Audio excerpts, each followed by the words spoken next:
Bonjour et bienvenue à cette conférence pour votre cœur bouger plus. Je suis Justine Mandroux, responsable prévention à la Mutualité française Occitanie. Je suis ravie de vous accueillir et de vous accompagner tout au long de cette séance. Aujourd'hui, nous débutons les rencontres estivales de la Mutualité française Occitanie. Philomène, bonjour. Je te remercie d'avance pour ton intervention et pour ce moment de partage. Bonjour, merci Justine pour l'introduction. Bonjour à toutes et à tous. Donc, je me présente Philomène Chinestra. Je suis responsable prévention à la Mutualité française Occitanie, également enseignante en activité physique adaptée, puisque j'ai été diplômée d'une licence et d'un master en STAPS. Et donc, c'est pour ça que j'anime le webinaire de ce soir. Et donc, ce qui s'appelle Pour votre cœur, bougez plus, et qui vise à vous sensibiliser sur les risques de la sédentarité et l'intérêt de pratiquer une activité physique régulière pour prévenir le risque de maladies cardiovasculaires. Donc, on verra également les recommandations à la pratique d'une activité physique. On va également évaluer très brièvement votre niveau d'activité physique et j'essaierai de vous accompagner dans la reprise d'une pratique et également adaptée aux besoins et à vos objectifs, pardon, et comment reprendre en toute sécurité et comment faire évoluer ses habitudes du quotidien. Voilà. Ok, donc on va démarrer par un petit sondage pour savoir si on a un petit peu les mêmes notions de l'activité physique. Je vais faire passer des images, il va y avoir 4 images, et vous allez me dire si pour vous, si oui ou non, c'est une activité physique. Alors, vous avez plutôt bien répondu, hein, puisqu'effectivement, ce sont toutes des activités physiques. On va voir pourquoi, après, on va essayer de les détailler. Donc, on va voir ce que c'est la définition de l'activité physique. Alors, en fait, ça va être tout mouvement corporel qui est produit par le corps et par les muscles squelettiques, qui va entraîner une dépense énergétique, donc on entend souvent en kilojoules ou en kilocal, qui va être supérieure à celle du métabolisme de repos. Et quand on entend de manière très simplifiée le métabolisme de repos, c'est celui qu'on va avoir allongé, en fait. Voilà, donc quand on reprend les images précédentes, effectivement, la marche, on va être en mouvement et ça va entraîner une dépense d'énergie. Également pour le jardinage, on va être en mouvement, ça va être à différencier des activités qui sont sédentaires et donc assises et qu'on verra juste après également. Et donc, ce n'est pas uniquement le sport, hein, en fait, l'activité physique. On va avoir donc les activités sportives, effectivement, qui rentrent dans un cadre très spécifique avec des règles, un côté performance aussi, dans un cadre voilà, réglementé. Donc, on va avoir les activités qui vont être collectives ou individuelles. Mais on va avoir aussi tout ce qui est activité physique quotidienne, donc les déplacements, par exemple la marche, le vélo, le roller, le skateboard, par exemple. On va avoir tout ce qui est activité physique de loisirs. Donc là, ça peut être par exemple effectivement le jardinage, ça peut être la danse, ça peut être le foot, mais avec les copains, pas forcément sur un terrain avec une fédération, etc. Voilà, tout ce qui va être les mouvements, mais de ce cadre-là. Les activités qui sont domestiques, donc là, on entend plutôt tout ce qui est bricolage, ménage, etc., qui vont se faire donc à la maison. Et également les activités physiques qui sont professionnelles. Donc, on a vu le maçon dans la photo juste avant. On a aussi, par exemple, les infirmières qui sont beaucoup en mouvement. On a, je ne sais pas, les serveurs également qui sont en mouvement. Donc, ce sont ces activités physiques-là. Et après, on va avoir les exercices physiques qui, là, en fait, ça va être vraiment dans un objectif d'entretien et d'hygiène de vie, en fait. Donc, on va avoir la gym douce, par exemple, la musculation. Et donc, on différencie 2 types d'activités physiques. On a l'endurance. Là, c'est une activité qui est plutôt cyclique, en fait, et prolongée dans le temps avec souvent une intensité qui est assez faible ou modérée. Donc, ça peut être le vélo, la natation, l'aviron, voilà. Quelque chose qui est prolongé dans le temps, à l'inverse des activités physiques qui sont de résistance. Et là, du coup, on va essayer ça sera un effort qui est plutôt court et bref et plutôt intense, et où ça va travailler plutôt la force musculaire, alors que l'endurance travaille plutôt le système cardiovasculaire. Et donc, si on fait le lien avec la thématique d'aujourd'hui, ça va être ces activités physiques qu'il faudra privilégier pour prendre soin de sa santé cardiovasculaire. Allez, je passe. Donc maintenant, je voulais vous parler de la sédentarité pour différencier du côté des activités physiques qui, pour le coup, sont caractérisées par une situation d'éveil avec une dépense énergétique qui est égale à celle de la position assise ou allongée.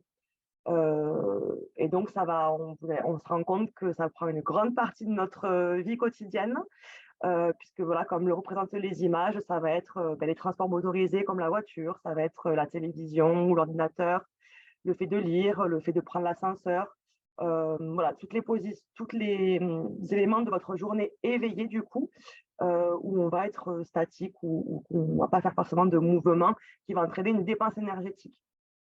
Voilà, donc c'est central dans notre quotidien, puisque nos modes de vie nous l'imposent, hein, avec la voiture, le travail en bureau, etc. Donc, il faut un petit peu se déculpabiliser aussi par rapport à tout ça, puisque c'est notre mode de vie qui nous l'impose. Mais c'est important de prendre conscience aussi qu'il faut essayer un petit peu de limiter ce temps de sédentarité pour prendre soin de sa santé et sa santé cardiovasculaire, puisqu'en fait, c'est la 4e cause principale de décès prématurés dans le monde selon l'OMS, selon l'Organisation mondiale de la santé. Et donc, le risque de décès est majoré pour un public sédentaire de 20 à 30 par rapport à un public qui serait un peu plus actif physiquement. On considère qu'on est sédentaire, alors bon, dès qu'on fait un comportement sédentaire, mais qu'au bout de 8 heures, il va vraiment y avoir un risque pour la santé, notamment la santé cardiovasculaire. Voilà, c'est à ce seuil-là qu'on considère qu'il y a un risque. Et donc, on est exposé à des risques au niveau de l'hypertension, aussi des cancers et l'obésité aussi. Et on va voir que l'obésité aura un lien avec les pathologies cardiovasculaires. Donc là, on va passer d'un côté un peu plus positif, du coup, sur les bénéfices de l'activité physique sur la santé, puisque bon, maintenant, en principe, tout le monde sait que ça a des bénéfices sur la santé, mais on va voir ensemble un petit peu lesquels. Ok, donc là aussi, on va faire un petit sondage sur les bénéfices de l'activité physique. Et donc, j'aimerais savoir, selon vous, sur quels paramètres agit l'activité physique d'une manière générale. On reviendra sur les côtés cardiovasculaires juste après. Donc voilà, selon vous, est-ce que l'activité physique agit sur la santé physique uniquement, la santé mentale uniquement, la santé sociale uniquement, ou bien sur les trois? Donc, en effet, vous avez répondu la majorité sur les trois paramètres, et c'est ça, effectivement. L'activité physique va impacter sur la santé physique, mentale et sociale. On va voir juste après, un peu plus précisément, et puis après le lien avec les maladies cardiovasculaires. Donc voilà, l'activité physique, effectivement, ça a été on appelle ça une thérapie non médicamenteuse, hein, qui a été largement prouvée scientifiquement depuis un certain nombre d'années. Donc, tout d'abord, ça va avoir un effet bénéfique sur la mortalité toute cause, puisque les personnes qui sont physiquement actives vivraient plus longtemps que les personnes qui ont un comportement sédentaire. On verra après ce que veut dire aussi être suffisamment actif. Ça prévient effectivement la dérivée de maladies cardiovasculaires et de maladies chroniques aussi. Alors, maladies chroniques, ça va être tout ce qui est maladie non transmissible. C'est pour les personnes qui ne seraient pas familières avec ce terme-là. Et donc, c'est les maladies cardiovasculaires, les cancers, les diabètes également.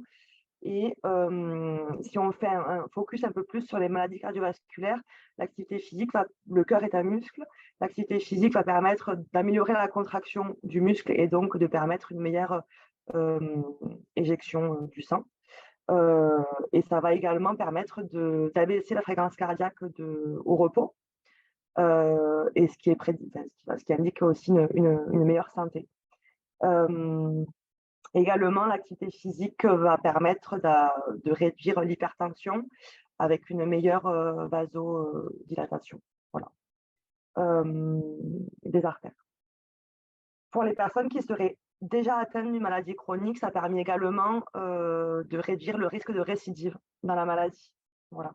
Et pour certaines pathologies, notamment le diabète et l'hypertension, certaines personnes vont réussir à même arrêter leur traitement, en fait, en reprenant une activité physique régulière. Voilà, il y a certaines personnes qui ont réussi à arrêter leur traitement. C'est important également de parler du surpoids et de l'obésité, puisque le surpoids et l'obésité va en fait entraîner des comorbidités, des pathologies associées, dont les maladies cardiovasculaires, notamment l'hypertension, mais également des problèmes articulaires et aussi du diabète. Voilà. Et donc, effectivement, l'activité physique permet de réguler le poids. Ça met également la condition physique, on l'a vu tout à l'heure, avec les activités physiques de endurance et de résistance, avec l'endurance qui va améliorer la condition cardio-respiratoire et la résistance, plutôt la condition musculaire et la force musculaire. Donc, on verra juste après qu'il c'est important de combiner les deux. Et donc, une meilleure résistance à l'effort, également un meilleur équilibre et donc une prévention des chutes. Une meilleure santé osseuse, notamment pour les personnes qui ont de l'ostéoporose, et un risque de fracture également qui est diminué. Et également une amélioration pardon, de la santé mentale, puisque l'activité physique permet de libérer un certain nombre d'hormones, notamment des endorphines, qui vont permettre une détente quasiment immédiate à la pratique de l'activité physique, également une sensation de bien-être. Également, la santé sociale, quand elle est pratiquée en groupe, hein, qui permet de créer du lien. Et puis, un dernier effet sur le sommeil, avec un effet sur l'horloge biologique, en fait. Et voilà, ça a été aussi montré que les personnes qui dorment plus de 7 heures par jour ont moins de dépôts de cholestérol dans leurs artères que ceux qui dorment moins de 6 heures.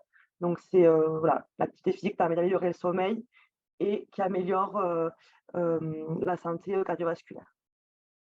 Voilà. Je ne vais pas trop m'attarder là-dessus. Est-ce qu'il y a des questions, Justine,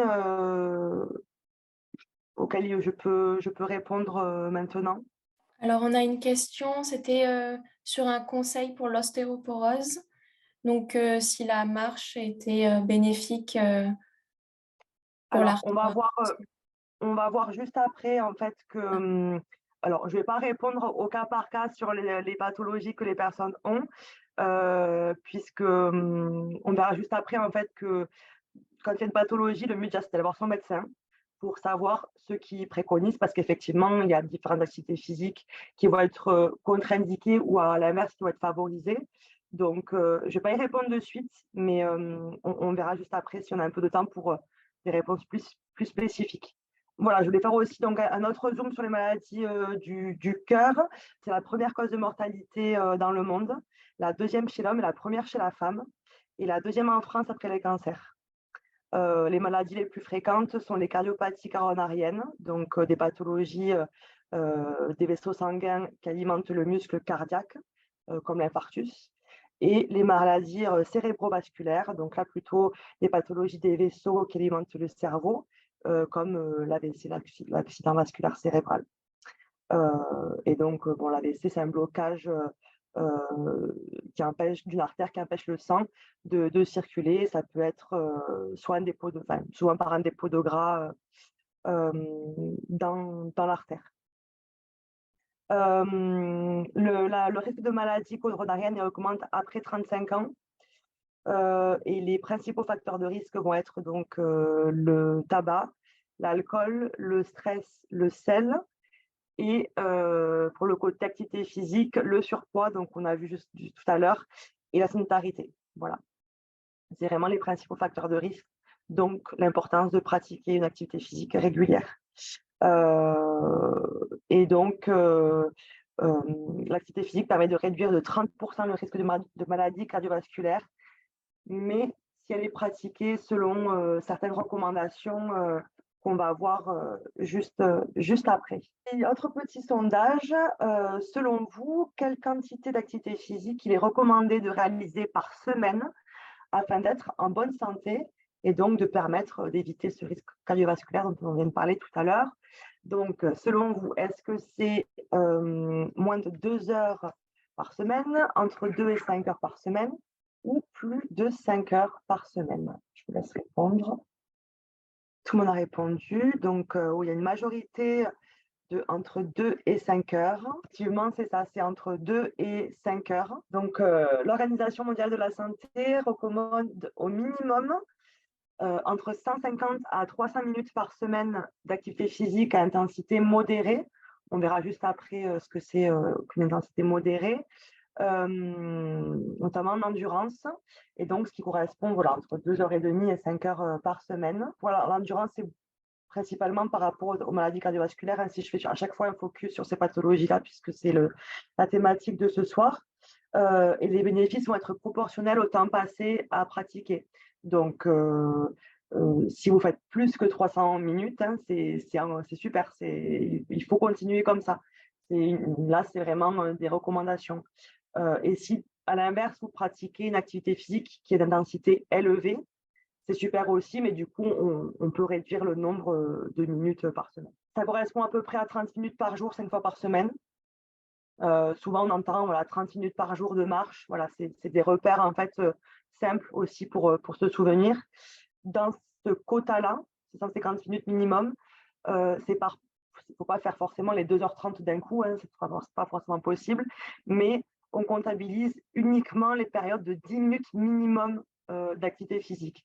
Donc, si vous allez marcher 5 minutes pour aller, je ne sais pas, chercher le pain, bon, elles ne seront pas forcément comptabilisées dans ce quota. En fait, voilà. Il faut quand même qu'il y ait un certain prolongement dans le temps. Ce qui est important également, c'est la régularité de la pratique, puisqu'en fait, on perd les bénéfices de l'activité physique au bout de 2 mois d'arrêt.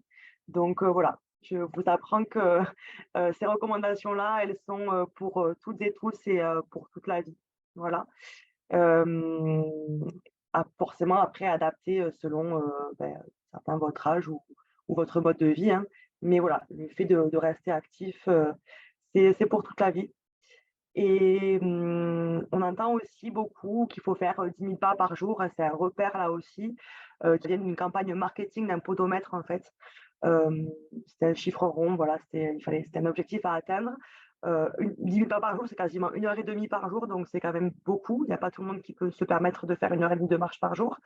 Et en fait, on s'est rendu compte que déjà, à partir de 4 400 pas par jour pour des femmes ménopausées, on pouvait avoir des bénéfices pour la santé, hein. On commençait à 4 400 pas par jour, mais que la baisse de la mortalité serait prouvée pour dès 6 000 pas chez les plus de 60 ans et 8 000 pas pour les moins de 60 ans. Voilà.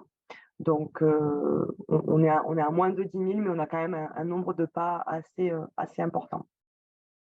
Par ailleurs, pour ces 10 000, pour ce nombre de pas, maintenant, quasiment tous les smartphones sont équipés de podomètres. Donc, c'est assez intéressant quand même pour savoir un petit peu où est-ce qu'on en est aussi en termes d'activité dans la journée. Les montres connectées aussi l'indiquent très, très bien. Donc, c'est pas mal pour savoir un petit peu où est-ce qu'on en est.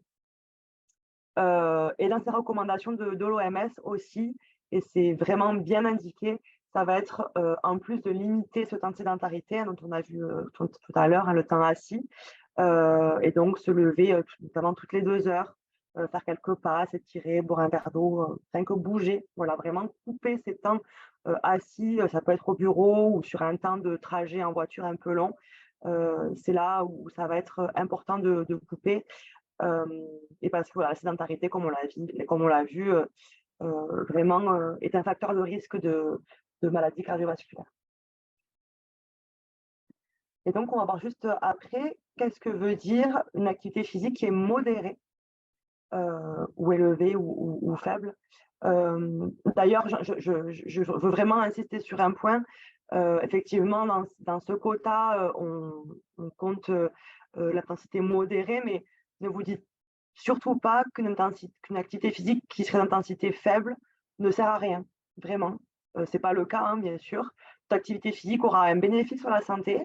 Là, c'était vraiment sur les recommandations, mais il vaut mieux faire une activité physique qui est d'intensité faible que d'en faire une qui est sédentaire. Voilà, ça c'est vraiment, je préfère être claire là-dessus. Et donc, voilà, si on se repenche un peu sur l'intensité d'un exercice, sachez qu'il est propre à chacun.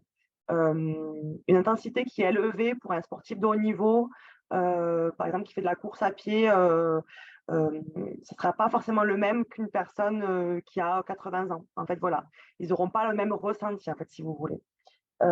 Puisqu'en fait, une intensité d'un exercice, on va s'en rendre compte par différents indicateurs que j'ai listés donc, sur le PowerPoint, qui vont être donc la respiration, qui va s'accélérer selon l'intensité, l'essoufflement, la fréquence cardiaque également, la sueur, sensation de chaleur, et également, est-ce qu'on peut parler ou pas pendant un exercice.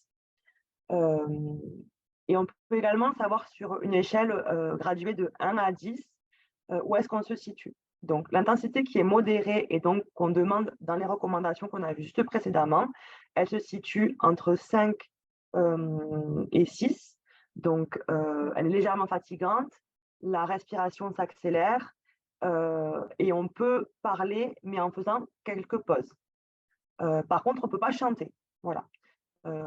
Si on peut chanter pendant l'exercice, c'est qu'on n'est pas sur du modéré, on est sur du léger. Voilà. Ce sont ces petits repères-là. Par contre, si on va sur une intensité qui est plus élevée, normalement, on ne peut pas parler. Voilà, vraiment, on est vraiment dans son effort. C'est un effort voilà, qui est difficile, voire maximal, où la respiration est vraiment accélérée, la fréquence cardiaque est très accélérée. Et donc, voilà, on ne peut pas parler. Ce sont ces petits repères-là. Moi, par exemple, qui suis assez sportive, une intensité qui est modérée, pour moi, ça va être un footing. Mais peut-être que pour Justine, qui n'est pas sportive, je ne sais pas si elle l'est en plus. Mais imaginons qu'elle soit pas sportive, peut-être que rien que faire un footing à allure très lente, déjà pour elle, ça va être de l'intense en fait. Voilà, il faut vraiment se rendre compte que ça va être propre à chacun. D'accord. Donc, quand on parlait des 30 minutes par jour de marche, par exemple, pour quelqu'un qui est entraîné, ça va être de la marche plutôt rapide. Mais pour quelqu'un qui n'est pas trop entraîné, peut-être que déjà de marcher, faire une promenade, ça va déjà être quelque chose de modéré. Voilà. Donc, vraiment faire en fonction de vos propres ressentis. Voilà.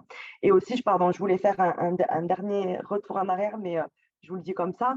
C'est 150 minutes, donc c'est 2h30 par semaine. Pour certaines personnes qui sont très sédentaires, hein, ça va être déjà énorme à mettre en place. Donc, l'idée, c'est d'y aller progressivement pour atteindre ces recommandations. Voilà. De ne pas se dire, allez, j'ai ce quota à atteindre. Non, non, d'y aller progressivement pour ne pas vous écœurer et que ce soit trop difficile. Voilà. C'est la petite note que je voulais dire avant qu'on passe à la suite. Là, justement, je voulais que vous puissiez évaluer un petit peu et savoir si vous étiez suffisamment actif ou non par rapport à ces recommandations, avec 2 petites questions en auto-évaluation. Donc, vous pouvez prendre un stylo, un papier, mais même de tête, ça va être assez simple, puisque c'est que 2 questions. Donc, la première, c'est à combien de fois par semaine faites-vous 20 minutes d'activité physique intense? Donc, on a vu juste avant qu'est-ce que c'était qu'activité physique intense, au point de transpirer ou de haleter. Donc là, ils mettent des exemples, mais ne prenez pas en compte les exemples. C'est par rapport à la moyenne des gens, mais prenez en compte, vous, votre propre effort. Donc, est-ce que c'est réponse A, plus de 3 fois par semaine, auquel cas le score est de 4? Est-ce que c'est 1 à 2 fois par semaine? Donc, le score serait de 2. Ou est-ce que c'est jamais? Est-ce que pour vous, vous faites jamais d'activité physique d'intense, au moins 20 minutes? Donc, notez votre score à la question A. Et après la question B, combien de fois par semaine faites-vous 30 minutes d'activité physique modérée, comme de la marche, qui augmente votre fréquence cardiaque un petit peu. Donc, on a vu juste avant également les différents indicateurs qui permettaient de savoir si l'activité physique était modérée. Donc, est-ce que c'est A, plus de 5 fois par semaine, score de 4, B, 3 à 4 fois, C, 1 à 2 fois, et D, jamais. Je vous laisse noter vos résultats, d'additionner vos 2 scores. Si votre score est supérieur ou égal à 4, vous êtes considéré comme suffisamment actif dans votre quotidien, et donc on vous encourage à poursuivre comme ça. En revanche, si vous avez un score entre 0 et 3, c'est que vous n'êtes pas suffisamment actif pour être en bonne santé, et donc on vous encourage à augmenter votre quantité d'activité physique. Et donc, on verra juste après quelles sont les petites astuces pour augmenter son niveau d'activité physique. Avant qu'on passe, est-ce que Justine, il y a quelques questions auxquelles je peux répondre ou pas? Oui, j'ai quelques questions. J'aurais peut-être dû t'arrêter à la partie d'avant. J'avais une question, c'était où trouver une activité physique adaptée lorsqu'on enchaîne les soucis de santé, du genre entorse, tendinite. Est-ce qu'il y a On un va le moyen? voir, On le c'est voit prévu, on après? va le voir après. Parfait. Et donc, est-ce l'autre question, c'était est-ce que les employeurs peuvent nous libérer du temps pour prendre soin de nous par l'activité physique adaptée? Alors, je n'ai pas abordé ça dans mon diaporama, donc je vais y répondre de suite. Ça va vraiment dépendre de l'employeur, en fait. Ça va être une volonté de l'employeur. Il y a certaines entreprises qui ont même leur propre salle de sport au sein de l'entreprise, ça existe, hein.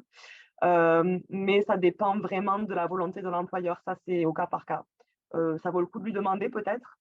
C'est encore un peu long, hein, on va pas se le cacher, hein, c'est pas encore dans les mœurs pour le moment, mais ça commence à arriver. Donc, je vous invite à en parler directement avec lui, mais c'est pas forcément impossible. Voilà, ça se fait dans certaines entreprises en tout cas. Et la dernière question, c'est on a vu qu'on perd les bénéfices de l'activité physique au bout de 2 mois, mais en combien de temps pouvons-nous retrouver notre respiration, enfin, sans se sentir essoufflé, en tout cas? Alors ça, vraiment, c'est au cas par cas. Encore une fois, ça va vraiment dépendre du niveau auquel vous partez, hein. C'est toujours pareil. Si vous avez eu on entend beaucoup, le corps a une mémoire et c'est vrai. Si vous avez eu un passé sportif ou autre, ça va vraiment être au cas par cas. Pareil, au niveau de l'essoufflement, ça va être quel type d'activité physique vous allez choisir. Forcément, si vous faites une activité physique d'endurance, ça va avoir un impact sur la fonction cardio-respiratoire. Alors qu'à l'inverse, si vous faites peut-être du pilates ou de la gym douce, ça aura moins d'effet sur la respiration. Voilà. Donc là, encore une fois, c'est difficile de répondre.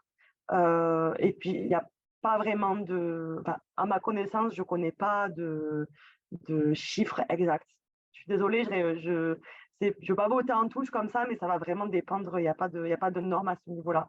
En tout cas, une chose est sûre, c'est que si vous voulez vraiment travailler le côté respiratoire, il va falloir faire des activités qui sont d'endurance. Donc, on l'a vu, la marche, le vélo, la natation, le rameur, tout ce qui va être vraiment prolongé dans le temps. Donc, comment pratiquer en toute sécurité, surtout pour des personnes qui n'ont pas forcément pratiqué d'activité physique depuis un certain temps. Et donc, voilà, si je fais le lien aussi avec les maladies cardiovasculaires, donc c'est à partir de 35 ans chez les hommes et 45 ans chez les femmes qu'on a un risque qui peut apparaître cardiovasculaire. Donc, ça peut être intéressant, surtout pour les personnes qui n'ont pas pratiqué depuis longtemps, d'aller voir son médecin traitant, en fait, pour l'informer de votre souhait de reprendre une activité physique, pour éventuellement déceler tout risque et contre-indication liées à la pratique. Donc, les risques de maladies chroniques, donc cardiovasculaires, métaboliques. Si j'entendais également, il y a eu une ostéoporose, il y a un risque de, de pas d'arthrose, pardon, on m'a dit d'entorse, voilà. En fait, voilà, c'était vraiment de faire un bilan avec lui, hein. Souvent aussi, quand on va en association sportive, on nous demande un certificat médical. C'est aussi pour ça, en fait, qu'on le fait, pour vraiment savoir s'il y a des contre-indications par rapport à votre état de santé à certaines activités physiques. Donc, voilà. Effectivement, il y a par exemple pour tout ce qui est arthrose ou s'il y a du surpoids, c'est évident qu'on va forcément vous dire d'aller faire de la course à pied. Donc, c'est un exemple tout bête, mais effectivement, il y a des activités physiques qui vont être plus douces. L'ostéoporose, par exemple, comme ça, je vois aussi tout ce qui est activités physiques qui sont portées ou dans l'eau. On va vraiment alléger le poids. Mais ça, encore une fois, il faut vraiment mieux que vous voyez avec votre médecin qui connaît vos antécédents aussi médicaux et qui pourra vous dire quelle activité physique est la plus appropriée par rapport à votre état. L'objectif, c'est de se rassurer aussi et d'éviter toute contre-indication. Et également pour certaines personnes qui ont une affection longue durée, donc une ALD, la prescription d'activité physique peut être possible par le médecin et donc alors, remboursée en partie aussi par certaines mutuelles, pas forcément au même niveau. Ça, on vous invite à vous orienter vers vos mutuelles. Mais en tout cas, voilà, s'il y a une ALD les ALD sont du nombre de 30, je crois, une trentaine, et que le médecin vous prescrit de l'activité physique, déjà, ça sera une activité physique qui sera orientée par rapport à votre pathologie, et puis qui peut également être remboursée et qui sera aussi pratiquée avec un professionnel qui est formé à l'APA, activité physique adaptée. Donc, ça va être les kinés, les enseignants d'activité physique adaptée, les psychomotriciens et les ergothérapeutes. Voilà, ce sont les 4 professionnels qui peuvent recevoir une prescription d'activité physique adaptée. Et aussi, voilà, si vous avez eu également par le passé une douleur de poitrine, des douleurs musculo-squelettiques, donc au niveau des articulations ou des problèmes d'équilibre, c'est bien également d'en parler à son médecin voilà, pour faire un check-up avant de commencer.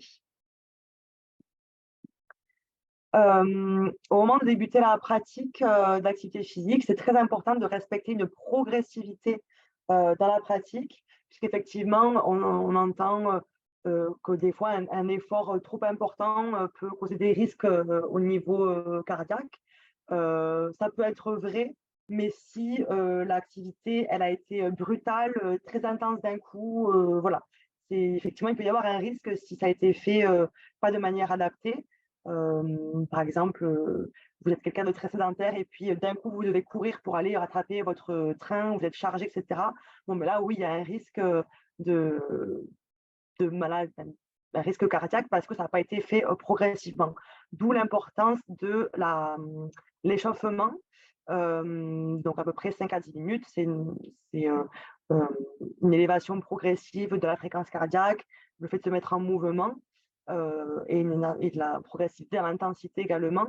Donc là, c'est vraiment dans la séance même, mais également dans sa pratique, je dirais, plus globale. J'en reviens à ce que je disais par rapport aux recommandations. Si vous partez de zéro en activité physique, ça ne sert à rien de se dire, bon, ben, allez, c'est bon, je suis motivée, je vais me mettre à faire 1 heure de jogging 3 fois par semaine. Là aussi, pareil, c'est le meilleur moyen de se blesser. Il faut vraiment laisser autant le corps de s'habituer dans la durée, dans l'intensité. Voilà. Donc la progressivité, c'est aussi le maître mot quand on pratique l'activité physique. Et c'est important aussi pour respecter cette progressivité de se faire accompagner par des professionnels qui sont formés, donc déjà le médecin et après les kinés, enseignants d'activité physique adaptée qui pourront vous accompagner dans cette progressivité. Bien sûr, restez attentif à des sensations qui pourraient être anormales, donc des douleurs, que ce soit à la poitrine ou encore une fois au dos, aux articulations, un essoufflement qui est anormal, de la fièvre, des palpitations, voilà, de rester, de pas non plus être trop parano là-dessus, mais de rester quand même attentif et au besoin de stopper l'activité si vous sentez qu'il y a un souci, de rester attentif à cela. Bien boire avant, pendant et après l'effort pour éviter un risque de déshydratation. Donc, toujours avoir sa petite bouteille d'eau avec soi. Éviter les conditions météo extrêmes, donc moins 5 degrés 30, et plus de 30 degrés. Voilà, éviter de pratiquer dans ces conditions-là. Et éviter de fumer 2 heures avant et après l'effort pour éviter le risque d'infarctus aussi. Voilà. C'est du bon sens, mais ça, c'est bien aussi de le rappeler, parce que des fois, on est pris dans son, je pense par rapport à la progressivité, on est pris dans son truc et on ne peut pas forcément s'écouter, donc c'est important de rappeler tout ça. On a vu que l'activité physique était importante de le maintenir à long terme, et donc pour ça, c'est intéressant de bien la choisir selon ses goûts, sa capacité physique et aussi les freins liés à son quotidien. Par rapport à ses capacités physiques, c'est toute l'importance de la consultation médicale pour savoir où est-ce que je me situe actuellement et ce qui va être le plus approprié. Par rapport, voilà, on l'a dit, des problèmes articulaires par exemple, ou une maladie qu'on pourrait avoir. Par rapport à ses goûts également, très important pour déjà prendre plaisir dans la pratique et améliorer donc sa santé aussi mentale et le bien-être dans sa pratique, et pour l'adhésion à long terme, puisqu'effectivement, si vous faites une activité qui ne vous plaît pas, Ça va être compliqué de maintenir sur toute la vie, hein, donc c'est important de prendre quelque chose qui nous plaît. Il existe tout un tas d'activités physiques, on l'a vu, hein, qui ne soient pas forcément sportives en plus, hein, ou même de loisirs. Donc c'est important vraiment de prendre celle qui nous plaît et donc d'en tester plusieurs pour choisir celle qui nous plaît le plus. Également, on va le voir que c'est important de prendre en compte les freins liés à son quotidien. Et qui peuvent tout bêtement en fait, nous faire arrêter notre pratique régulière d'activité physique. Donc ça peut être le manque de temps. Souvent on entend ça, j'ai pas le temps de faire du sport ou l'activité physique. Donc une des idées, ça peut être de fractionner la durée des séances. On l'a vu que déjà par période de 10, allez 20 minutes, c'est vraiment l'idéal. C'est déjà très bien. Donc ça peut être voilà, fractionner vraiment par période de 20 minutes, un peu tous les jours. Ça peut être, par exemple, ou si on dit en 10 minutes, ça peut être marcher 10 minutes le matin pour aller travailler et le soir 10 minutes. Déjà, on est sur 20 minutes par jour. Voilà, donc, c'est vraiment de fractionner, pas se dire ah non, j'ai pas le temps, il faut que je fasse 1 heure à 1 heure et demie. Non, c'est pas vrai, on peut couper les séances.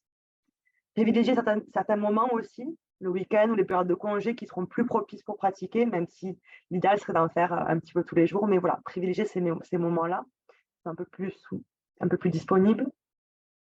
Et privilégier également les activités physiques quotidiennes, donc la marche, les escaliers, où vous allez bouger sans forcément vous rendre compte et sans forcément vous dire bon, il faut que je prévoie ma séance de sport.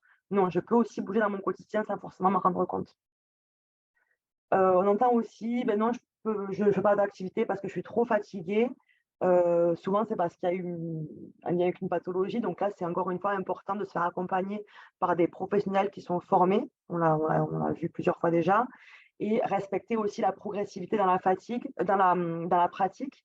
Effectivement, si on va directement sur une activité qui est trop intense, ben voilà, ça ne va pas être adapté. Donc, respecter ce principe-là. On entend aussi, je ne peux pas pratiquer, ça coûte trop cher, je n'ai pas forcément les ressources financières. Sachez qu'il existe des activités qui sont possibles sans adhésion dans un club ou une association sportive et sans matériel. Je pense par exemple à la marche, par exemple, ou au vélo. On peut avoir un vélo pour pas très cher. Voilà, il y a quand même des activités qui ne nécessitent pas trop d'argent. Ça peut être aussi s'il y a un terrain de basket en extérieur à côté de chez moi et que j'aime bien ça, juste un ballon, ça voilà. On peut trouver des activités physiques qui ne sont pas très chères. Et il existe aussi des aides financières locales avec la commune pour aider aussi les publics les plus précaires, notamment avec les CCAS, l'action sociale de la commune aussi. Il existe des aides financières. Et aussi, on entend je manque de volonté pour maintenir l'activité physique. Donc, l'idée, c'est d'en tester plusieurs et de choisir celle qui vous plaît le plus. Le fait également de faire partie d'un groupe, ça permet de se motiver aussi et d'avoir un rendez-vous, soit avec soi-même, où on se dit, voilà, tous les mardis matin ou les mardis après-midi, selon le moment qui me convient le plus, je fais mon activité physique ou voilà, d'être inscrit dans une association. Il y a le créneau qui est déjà établi, donc généralement, on a son rendez-vous et on y va. Plutôt que de le faire un peu à n'importe quel moment et souvent on se dit, finalement, j'y vais pas. Également, se déterminer un objectif dit SMART, parce qu'effectivement, se dire juste allez demain, je me remets à faire une activité physique, c'est pas suffisant pour maintenir la motivation en fait. C'est trop flou en fait et ça marche pas. L'objectif SMART en fait, il est spécifique, mesurable, atteignable, réaliste et temporel. Je vais vous donner un exemple. Ça va être plus simple de maintenir son activité physique si on se dit je vais faire 45 minutes de vélo une fois par semaine pendant un mois. C'est clair, c'est précis. C'est plus simple de maintenir ça que de se dire je vais faire l'activité physique. Ou quand, comment, c'est trop facile de passer à côté. Donc, l'objectif SMART, il faut qu'il soit spécifique. Donc, dites-vous un type d'activité physique. Ça peut être le vélo, ça peut être de la marche, ça peut être la natation, ce que vous voulez. Il faut qu'il soit mesurable. Donc là, j'ai mis 45 minutes une fois par semaine. C'est clair, d'accord? Il faut qu'il soit atteignable. Donc, selon mes capacités du moment, 45 minutes, si je n'ai jamais fait dans ma vie 45 minutes de vélo, ça va peut-être pas être la bonne quantité. Peut-être commencer par 20, puis 30, puis 40, voilà. Le faire selon ses capacités. Réaliste, selon son environnement. Bon, mais pour faire 40 minutes de vélo par semaine, déjà, il faut que j'ai un vélo, il faut que j'ai des pistes cyclables pas loin. Voilà. Si vous habitez dans un endroit où il n'y a pas de piste cyclable, ça ne va pas forcément non plus être ça va pas être approprié. Voilà. Donc, il faut ça réaliste par rapport à son environnement et temporel. Donc, pendant un mois, au bout de ces un mois, est-ce que j'ai réussi à maintenir mon objectif? Oui, non. Si c'est oui, bon, ben, je le maintiens ou j'augmente. Si c'est non, bon, ben, je réajuste le tir et peut-être que je fais que 30 minutes pour voir si ça me convient un peu mieux. Est-ce qu'il y a des questions, Justine? J'avais une question, c'est pourquoi y a-t-il une différence au niveau de l'âge entre les hommes et les femmes à partir duquel on conseille de voir un médecin? C'est parce que chez les hommes, le risque cardiovasculaire apparaît plus tôt que chez les femmes. C'est 35 chez les hommes et c'est 45 chez les femmes. Alors, moi, c'est ce que j'ai lu sur les études. Après, encore une fois, je ne suis pas médecin, donc j'ai pas d'explication. Là, j'ai pas l'explication précise à vous donner sur ces chiffres-là. Et encore une fois, la consultation chez le médecin, ça va être vraiment pour des personnes qui n'ont pas pratiqué depuis un certain temps. Si vous êtes déjà habitué à être suffisamment actif, c'est peut-être pas nécessaire. C'est vraiment pour des personnes qui étaient très sédentaires, qui n'ont pas pratiqué depuis un certain moment. Et donc, ça vaut le coup de refaire un point à partir de cet âge-là, si vraiment vous étiez assez sédentaire. Et j'ai une dernière question. Faut-il tenter de repousser ses limites ou au contraire, il faut plutôt s'écouter et s'arrêter et arrêter la pratique si on n'en peut plus ou si on a trop mal? Ça dépend encore une fois est-ce que vous vous connaissez déjà? Est-ce que vous vous connaissez physiquement dans le sens où vous savez, est-ce que vous connaissez déjà vos limites? Après, je pense qu'il faut un petit peu les repousser, mais sans être à l'extrême non plus. Voilà. Les extrêmes ne sont pas bons. Les extrêmes de ne pas faire d'activité physique, c'est pas bon. Et les extrêmes d'en faire trop, c'est pas bon non plus. Je pense qu'il y a juste un milieu à trouver. Donc, c'est bien de se mettre dans l'effort, encore une fois, hein, on l'a vu, hein, intensité modérée, élevée, c'est bien de se mettre dans l'effort. Mais après, il ne faut pas non plus poser trop le cerveau et faire n'importe quoi non plus. Voilà. Je pense que c'est juste un milieu, encore une fois, c'est un équilibre à avoir. Encore une fois, il faut être attentif à ces signaux. Si vous sentez qu'il y a une sensation de malaise ou même des douleurs, c'est des signaux à écouter quand même. Voilà. Si en revanche, il n'y a pas ces signaux-là, vous pouvez y aller. Encore une fois, ça vient aussi à voir avec votre médecin. Est-ce que lui vous conseille ou pas des activités physiques qui sont d'une certaine intensité? Voilà. Si ça peut vous rassurer peut-être, lui demander conseil selon votre état de santé actuel. Quelques outils pour choisir une activité physique et où est-ce qu'on peut les trouver. Donc déjà, je vous invite à vous renseigner auprès de votre commune pour savoir les associations locales qu'il peut y avoir sur votre territoire. Déjà, ça vous donnera un panel d'activités physiques et des activités peut-être que vous n'aurez pas forcément pensé et qui pourraient vous plaire. Et souvent, il y a des journées de portes ouvertes des associations au mois de septembre à la rentrée. Donc, ça peut être intéressant d'y aller pour voir un petit peu ce qu'on vous propose.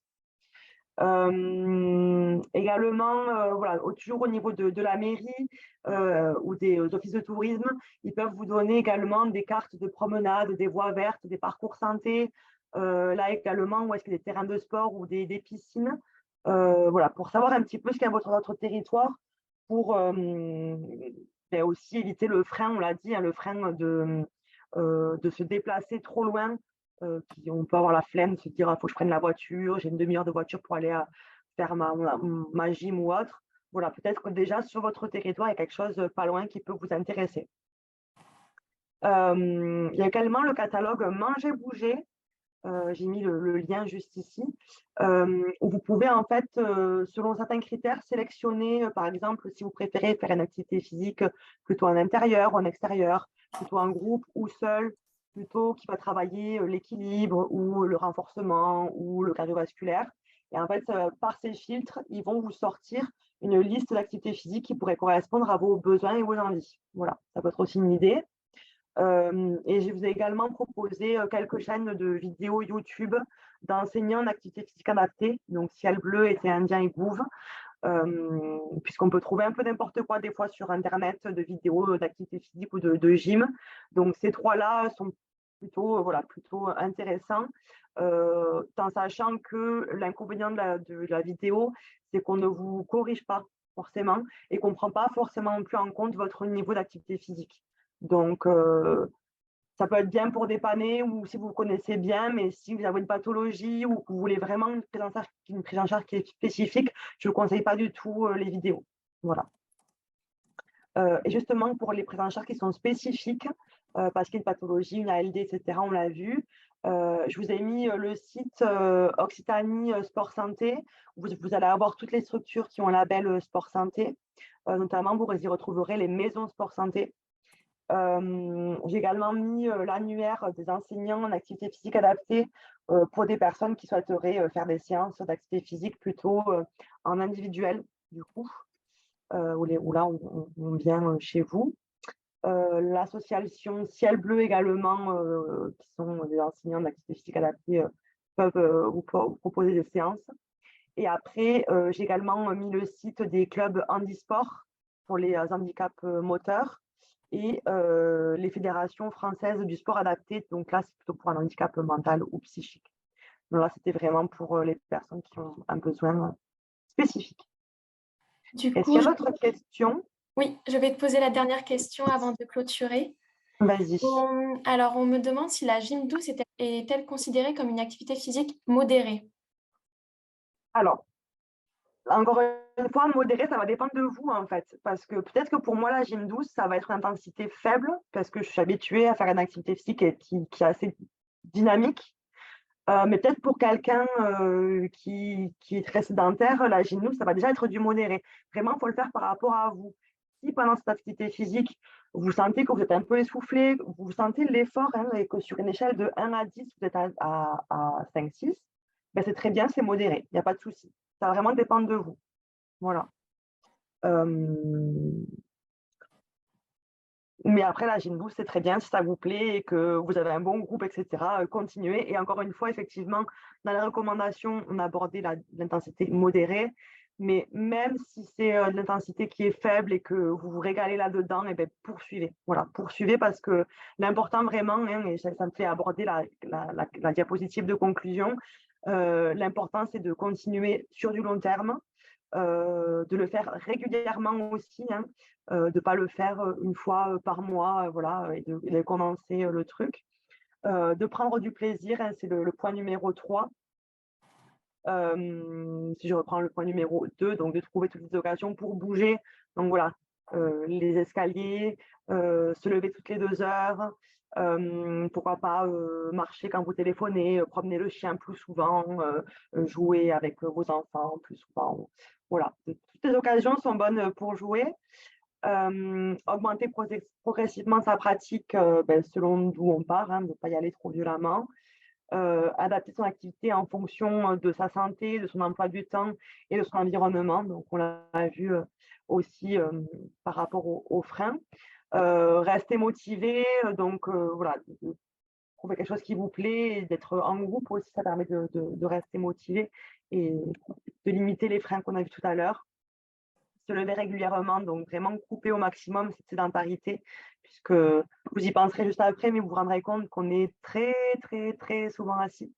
Par exemple, je prends la voiture, je suis assise, j'arrive au bureau, dans l'ordinateur, je suis assise, je mange avec mes collègues, je suis assise, j'arrive chez moi après le boulot, je suis devant la télé et au final, j'ai passé ma journée assise. Donc vraiment, c'est très facile de rester sédentaire et essayer d'y penser, au moins de le conscientiser, de se lever régulièrement et d'inclure l'activité physique dans votre quotidien, que ça devienne vraiment une routine, comme vous devez vous brosser les dents pour prendre soin de vos dents, et bien là, il faut rester actif pour prendre soin de votre santé cardiovasculaire. Voilà, il faut le voir un petit peu comme ça et de le mettre en mode routine. Merci beaucoup, Philomène, pour cette conférence très intéressante. Je remercie aussi tous les participants qui sont intervenus avec leurs questions. J'espère qu'on a répondu à tout le monde et je vous souhaite une bonne soirée.